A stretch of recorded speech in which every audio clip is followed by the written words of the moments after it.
खरं तर आज हा कार्यक्रम सुरू करत असताना मला निलेश दादा तुमच्याकडे अनेक गोष्टींचे आभार मानायचे.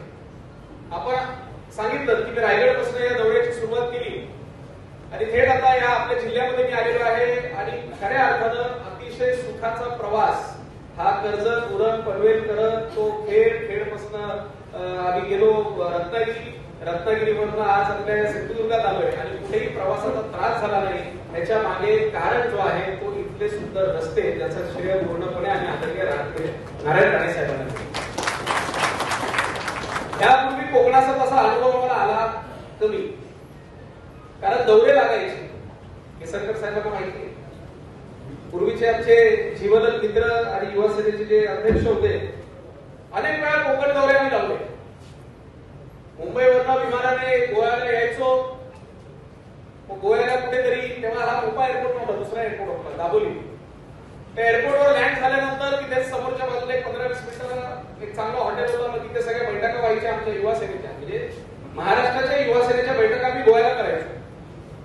आणि त्या बैठका एवढे सुंदर व्हायचे की आम्हाला कोकणात यायची गरजच पडत नव्हती. मग आम्ही पाहिलेला कोकण हा गोवामधला कोकण होता, कारण आमचे सगळे युवा सेनेचे पदाधिकारी तिथे येणार. त्यावेळेस ती कॉफी सगळ्यांना माहितीच आहे, कॉफीचा प्रकरण काय. पण नंतर काय व्हायचं, शेवटी मी आदरणीय शिंदे साहेबांचा नेहमीच एक सच्चा कार्यकर्ता म्हणून कट्टर शिवसैनिक म्हणून काम करत होतो. युवा सेनेची स्थापना झाली तेव्हापासून युवा सेनेचा सचिव म्हणून काम केलं, आज युवा सेनेचा अध्यक्ष झालो. आणि हे सगळं करत असताना त्यांना मी गोव्याला सोडायचो आणि मी पुढे माझा प्रवास जो होता तो या तुमच्या कोकणात करायचो. कोकणात कुठला तालुका कुठे, कुठला जिल्हा कुठे याचा काही अनुभव त्यांना नव्हता किंवा मलाही नव्हता. पण फिरून फिरून फिरून फिरून फिरून फिरून एकत्रित कोकण कसं आहे हे आम्हाला कळलं. आणि मी तुम्हाला आज आभार यासाठी सुद्धा मानतो निलेशजी, आपण 1 वर्षापूर्वी ह्याच सिंधुदुर्गात भेटलो होतो आणि त्यावेळेस सर्किट हाऊसला ती बैठक होती. त्यावेळेस तुम्ही आला भेटला, त्यावेळेस तुम्ही आमदारही नव्हता आणि तुम्ही त्यावेळेस मला शब्द दिला होता की पूर्वेशी यापुढे तुम्ही जेव्हा केव्हा कोकणात याल त्यावेळेस युवा सेनेची ताकद काय आहे तुम्हाला दिसेल. आणि आज खऱ्या अर्थानं युवा सेनेची ताकद वाढली आहे, ते फक्त तुमच्या नेतृत्वामुळे वाढली आहे की याच ठिकाणी हक्काने सांगतो. आपण सांगितलं शिवसेनेबद्दल की शिवसेनेमध्ये कसं काम केलं पाहिजे, युवा सैनिकांचं काम काय असलं पाहिजे. आदरणीय तेळी साहेबांना त्यांनी सांगितलं की आम्ही पाहिलेली युवा सेना म्हणजे झेंडा लावणारी युवा सेना, मोटरसायकल रॅली काढणारी युवा सेना. त्यांनी हेही सांगितलं की नोकरीपेक्षा उद्योगाकडे आपण सगळ्यांनी युवकांनी जायला पाहिजे. खरंय, आपण युवकांनी जर उद्योग केला तर निश्चितपणे उद्याचा जो महाराष्ट्र आहे हा अतिशय सुंदर महाराष्ट्र आपल्याला दिसेल.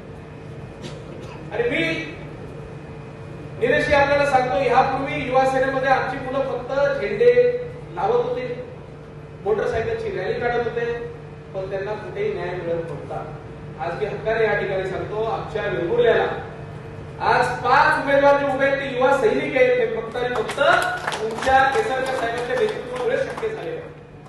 जो सन्मान शिवसैनिकांना मिळतो, जो सन्मान महिला आघाडींना मिळतो, तो सन्मान आज आम्हाला या ठिकाणी आमच्या युवा सैनिकांना मिळतोय. त्यासाठी सुद्धा मी मनापासून तुमचे आभार व्यक्त करतो. खरं तर संग्रामने भाषण केलं मी पहिल्यांदा ऐकलं. संग्रामला ज्यावेळेस नियुक्त करायचं होतं त्यावेळेस मी त्याला म्हणालो माझी काही हरकत नाहीये, मला निलेश दादाची एनओसी घेऊन ये. तुम्हाला दादाची काही हरकत नाहीये. म्हणून फोनवर नाही, म्हणजे असं बोलून चालणार नाही. मला दादानी फोन केला, 1 मिनिटात तुला पत्र मिळेल. तो ऑफिसच्या बाहेर गेला, त्यावेळेस मला आठवतो काजू घेऊन आला माझ्याकडे. दुसऱ्यांदा त्याला फोन करून सांगितलं येताना बाबा काजू घेऊन ये, माझी काही बाकीची डिमांड नसते. तो दुसऱ्यांदा आला, काजू घेऊन गेला, काजू दिले. इथं त्याला त्याचं युवा सेनेचं आपण जिल्हा अध्यक्ष पदाचं पत्र. निलेश दादांनी मला सांगितलं पूर्वेशी त्याच्यावर विश्वास ठेवा, एक चांगला कार्यकर्ता आहे. आणि आजपर्यंत आपल्याला या ठिकाणची ताकद वाढवायची, ताकद वाढवण्यासाठी संग्रामसारख्या कार्यकर्त्याला जर आपण ताकद दिली तर निश्चितपणे अतिशय चांगलं काम युवा सेनेच्या माध्यमातून आपल्याला या ठिकाणी दिसेल. आज मेहूल सुद्धा अतिशय चांगलं काम करतो, हर्षद सुद्धा अतिशय चांगलं काम करतो. मी आपल्याला एवढंच सांगतो की आपण जर एकत्रितपणे काम केलं तर नक्कीच शिवसेना पक्षाला याचा फायदा होणार. खरं तर निलेश दादांनी एकच इथलं जे वैभवशाली व्यक्तिमत्व होतं त्याचं बॅकअप करून टाकलेलं, त्यासाठी मनापासून आभार. कारण त्यांनी ज्या वेळेस आम्ही या ठिकाणी युवा सेना बांधण्यासाठी यायचो नाही ते सगळं ओके, काय टेन्शन नाही, तुम्ही इथे येऊ नका, असं नाही तसं नाही, आणि कधीच मला इथे काम करून दिलं नाही. पण आज तुम्ही आम्हाला हक्काने या ठिकाणी आदराने आज या ठिकाणी आम्हाला तुम्ही संधी देताय, त्याबद्दल सुद्धा निलेशजी तुमचं मनापासून आभार.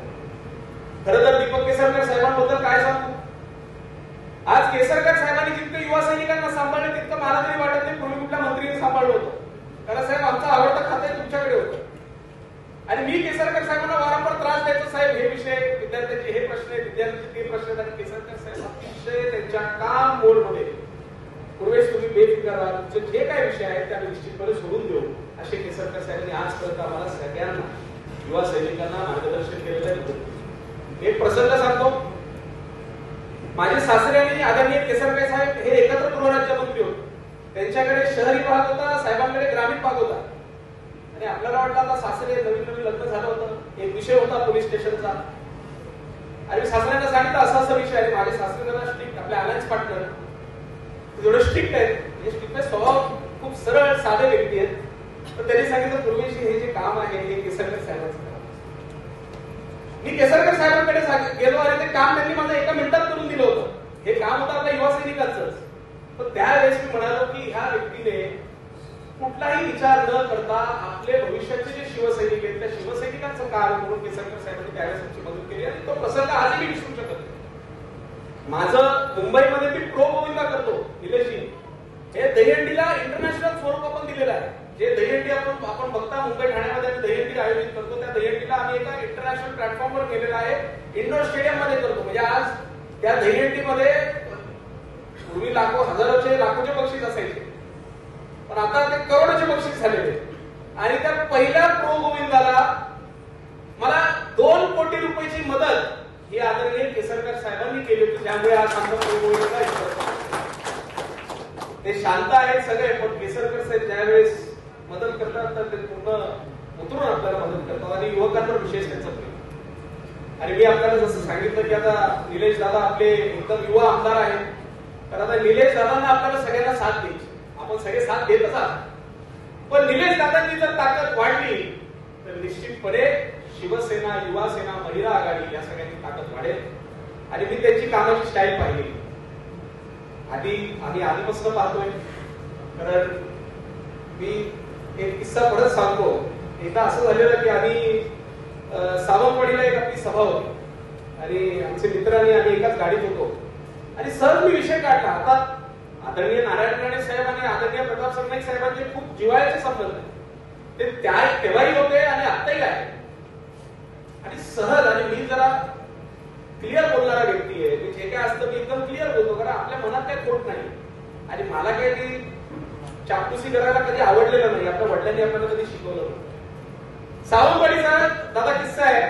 दुपारची वेळ होती, काहीतरी 4-4:30ला सभा होती, आणि सहज गोव्यावरून येत असताना मी म्हणालो की ते एअरपोर्टचं काहीतरी ते आपल्या इथे येणार होतं वगैरे सगळं झालं. मग तेरी साहेबांनी सी वर्ल्डचा विषय काढला. मग सहज बोलता त्यांनी विषय काढला की अरे तू इथे स्कुबा केलेस का, कुठलं तरी इंटरनॅशनल डेस्टिनेशन होतं. तर मी असंच मनात बोलला तिथे कशाला आपण जायचं, आपल्या कोकणात जाऊन स्कुबा डायव्हिंग आणि हे स्नॉर्कलिंग वगैरे केलं पाहिजे, एवढं सुंदर आपलं कोकण आहे. आणि बोलता मी बोललो की काही असू दे, आपले लोक विरोध करतात, पण राणे साहेबांनी या ठिकाणी विकास केलेला आहे हे मी त्यावेळेस सांगितलं होतं. आणि त्यावेळेस जे सांगितलं त्यानंतर पूर्वेश सरनाईकांचा पत्ता कट व्हायला जी सुरुवात झाली, ते म्हणतो बरं झालं त्यावेळेस मी राणे साहेबांचं नाव घेतलं, आज नाहीतर युवा सेनेचा अध्यक्ष झालो असतो. शिंदे साहेबांबरोबर सुद्धा तसंच काहीतरी झालं. आदरणीय नारायण राणे साहेब इतकं चांगलं काम करत होते, शिवसेना वाढवत होते, बाळासाहेबांचा सगळ्यात विश्वास जर कोणावर होता तर तो आदरणीय नारायण राणे साहेबांवर होता, आणि तो विश्वास होता म्हणून नारायण राणे साहेबांना संपवायचं. मग शिंदे साहेब आले, शिंदे साहेबांनी शिवसेना वाढवली, शिवसेना सगळीकडे पोहोचवली, तन मन धन घेऊन शिवसेना वाढवण्यासाठी शिंदे साहेबांनी आता प्रयत्न केले. शिंदे साहेबांना सुद्धा संपवलं. आम्ही तर ठीक आहे, आम्ही तर साधे कार्यकर्ते होतो, पण जो शिवसेना म्हणजे त्यावेळेस जो तिथे चांगलं काम करणार त्याला संपून टाका ही त्यावेळेसची भूमिका होती. पण आदरणीय एकनाथ शिंदे साहेब हे स्वतः एक कार्यकर्ते आहेत, म्हणून तुमच्यासारख्या कार्यकर्त्यांना पुढे नेण्यासाठी आमच्यासारख्या लोकांना तरी पुढे पाहिजे. आणि म्हणून मी तुम्हाला सांगतो, हक्काने युवासेना वाढवण्यासाठी तुम्ही कामाला लागा, काम करा. मी सगळीकडे सांगतो, मला अनेक ठिकाणी आजचे पक्षाचे काही नेते उपनेते फोन करून सांगतात अरे पूर्वेशी तुम्ही सगळीकडे जाताय आणि सांगताय की युवा सेनेचा सुद्धा कोटाचा विचार करा. तर मी त्यांना सांगतो युवा सैनिकांचा 100% विचार करणारच आहे. तुम्ही मला सांगता युवा सैनिकांना आता नको पुढल्या वेळेस संधी देऊ. मी सांगतो लोकसभाची निवडणूक झाली त्यावेळेस तुमची धावपळ करणारा युवा सैनिक होता. विधानसभेची निवडणूक झाली त्यावेळेस तुमची धावपळ करण्यासाठी युवा सैनिक होता. आता स्थानिक स्वराज्य संस्थेच्या निवडणुकीमध्ये तरी आमच्या युवा सैनिकांना संधी द्या. हे ज्यावेळेस मी शिंदे साहेबांना सांगितलं, शिंदे साहेबांनी सांगितलं पूर्वेश तू लढ, तुला ज्या ज्या युवा सैनिकांना संधी द्यायची त्या त्या युवा सैनिकांना हा एकनाथ शिंदे संधी देणार असं मला साहेबांनी सांगितलं. आणि आज महाराष्ट्रामध्ये प्रत्येक ठिकाणी युवा सेनेचा कुठला ना कुठला कार्यकर्ता हा येणाऱ्या निवडणुकीमध्ये उमेदवार म्हणून उभा आहे आणि तो विजयी सुद्धा होतो. कारण भविष्यामध्ये आजची आपली जी युवा सेना आहे ती भविष्याची आपली शिवसेना आणि शिंदे साहेबांचं विशेष प्रेम आपल्या या युवा सेनेवर. आणि मी हक्कानं आज मुंबईत पोहोचल्यानंतर आदरणीय शिंदे साहेबांना मनापासून सांगणार आहे की साहेब आज निलेश दादांनी आमचं दिल खुश करून टाकलेलं आहे. अतिशय 2.5 वर्षामध्ये माझ्या या कार्यकाळामध्ये मी पूर्वी पाहिलेलं हा कुडाळ आणि आज मी पाहतोय युवा सेनेची ताकद या कुडाळमध्ये. त्याचं पूर्ण श्रेय मी आदरणीय निलेश दादांना देतो आणि निलेश दादांच्या पाठीशी आपण सगळे असेच उभे राहाल हा विश्वास या ठिकाणी व्यक्त करतो. आदरणीय केसरकर साहेबांच्या नेतृत्वाखाली या जिल्ह्यामध्ये शिवसेना वाढवण्यासाठी आपण सगळे एकत्रित काम कराल हे सुद्धा या ठिकाणी सांगतो. आणि माझ्या सर्व युवा सैनिकांचं पुन्हा एकदा मनापासून आभार व्यक्त करतो. आणि निलेश दादांनी त्यांच्या भाषणात सांगितलं की माझ्या वडिलांनी, खरं मी त्यांचं डिपार्टमेंटचं काय बघत नाही काय नाही, कारण आपलं सिंपल आहे. पूर्वीचे बघत होते सगळं काही, पण आपलं सिंपल आहे. ते मंत्री आहेत, मी थोडी मंत्री आहे. मी आजपर्यंत तुम्हाला या ठिकाणी सांगतो केसरकर साहेब माझ्या वडिलांच्या केबिन मध्ये आतापर्यंत मी फक्त 2दा गेलो मंत्रालयात. एकदा गेलो ज्यावेळेस पूजा होती, जेव्हा पहिल्यांदा ते म्हणजे केली ज्यावेळेस ते बसणार होते. आणि दुसऱ्यांदा असं झालं की आपल्या शिंदे साहेब त्यांचं केबिन मध्ये उद्घाटनाला काहीतरी येणार होते, अँटी चेंबर त्याचं उद्घाटन होतं. त्यावेळेस मला त्यांनी सांगितलं की बाबा आज तरी साहेब तुम्ही आमच्या केबिन मध्ये, असं मला साहेबांनी विनंती केली. हे 2च वेळा मी त्यांच्या केबिन मध्ये गेलो, त्यानंतर मी कुठल्याही त्यांच्या केबिन मध्ये गेलो नाही. शेवटी मंत्री म्हणून त्यांचा तो अधिकार आहे, त्यांनी तो काम केला पाहिजे, आपलं त्यात काही घेणं देणं नसलं पाहिजे. पण मी तुम्हाला निलेश दादा सांगतो ज्यावेळेस तुम्ही पप्पांना भेटला, माझ्या वडिलांचं निलेश दादांवर विशेष प्रेम. ते नेहमी मला सांगतात, त्यांनी सांगितलं की त्यांच्या सेकंड इनिंग्स मध्ये आज त्यांना धनुष्यबाण मिळालं. आमची एक इनिंग झालेली आहे महानगरपालिकेची. त्यांना बोलला तर पुढची इनिंग तुम्ही मला जेव्हा द्याल तेव्हा लढी, पण ते मला अजून निकोप करू नये, तुला जरा सबर करना पडेगा. म्हणजे ठीक आहे सबर करते रहेंगे, आम्ही तो सिर्फ 33 साल के.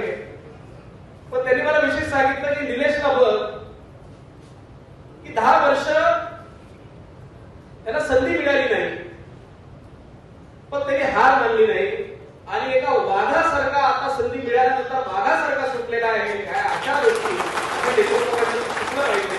आणि म्हणून माझे वडील तुमचं नेहमी कौतुक करतात. आदरणीय नारायण राणे साहेबांबद्दल आमचं खूप आदर आहे, तुम्हाला माहिती आहे, कारण खूप जिव्हाळ्याचे आमचे संबंध आहेत. पूर्वी मला एवढं ओपनली बोलता येत नव्हतं, पण आज एवढं मन माझं हलकं झालंय की मी आज तुमच्या जिल्ह्यामध्ये येऊन नारायण राणे साहेबांबद्दल बोलतोय. आणि निश्चितपणे आदरणीय एकनाथ शिंदे साहेबांचा सुद्धा खूप आदर हा आदरणीय राणे साहेबांवर आहे आणि या संपूर्ण परिवारावर आहे.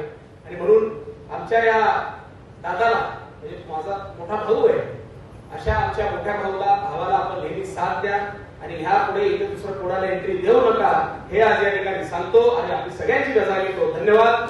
जय हिंद, जय महाराष्ट्र, वंदे मातरम.